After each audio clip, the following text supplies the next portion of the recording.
मेरे पास है एक घर पे बनाया हुआ ट्रांसफार्मर।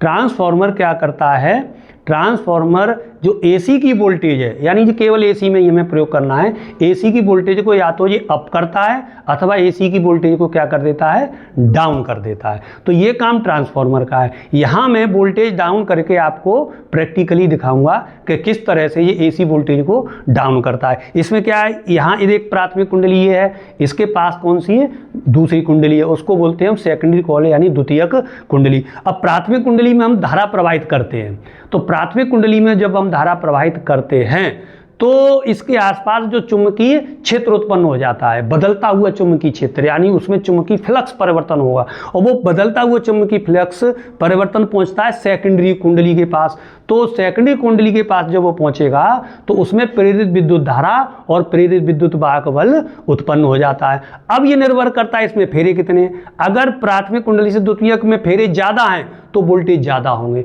अगर इसमें फेरों की संख्या प्राथमिक कुंडली से फेरों की संख्या से कम है तो वोल्टेज डाउन होंगे। तो अब मैं आपको वोल्टेज डाउन करके दिखाऊंगा, तो आप देखेंगे कैसे।